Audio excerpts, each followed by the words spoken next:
Now, there's no end in sight for Sydney's rail woes, with train users bracing for more delays and cancellations, and authorities warning today's chaos could be even worse than last week. The New South Wales government has accused the Rail, Tram and Bus Union of plotting to cripple the network after hundreds of rail workers didn't show up for work on Friday and then over the weekend. But the government lost its latest legal bid to stop the industrial action from going ahead. It's yet another chapter in a dispute that's now been dragging on for 10 months. For more on this, Miles Holbrook-Walk joins us from Central Station, where it's likely to be a little less busy today. Miles, there's warnings today's services could be worse. How are things looking so far where you are? Well, thankfully, Bridget, we've just had a statement come through for Transport for New South Wales saying that the amount of absences among staff is actually lower than projected. There's about 197 drivers or guards who aren't at work thus far today. Now, that's still a high number. However, it's a lot lower than it was on Friday, which was about 862. And because of that, on Friday, we saw significant cancellations and delays, this terrible phenomenon of people essentially on trains just parked there, not able to move on the tracks. And let me tell you, that certainly exacerbates people who might already be feeling the rush of trying to get to work on time.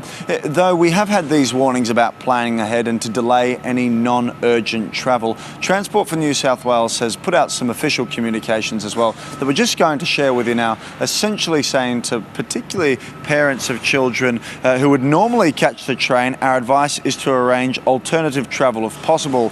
We urge passengers to avoid non-essential travel, use other forms of public transport and plan ahead by checking the latest updates on transport.info and live travel apps. Sydney Trains and New South Wales TransLink apologise to our passengers once again for the disruption as our staff work hard to minimise the impacts of this action.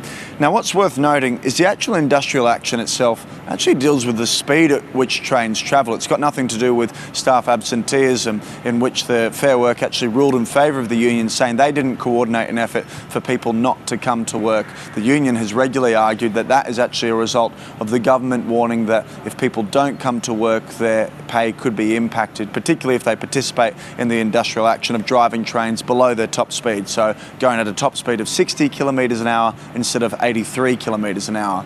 Now, though there are minimal disruptions thus far, that could change, particularly as we get through the morning. If fewer and fewer staff rock up, then you're going to see big problems. For now, we're running close to on time and only a few minor delays. I had a quick check of the suburban lines, which carry most passengers, Bridget. Only 3 of them are experiencing delays, and of those delays, they're looking fairly minor at the moment.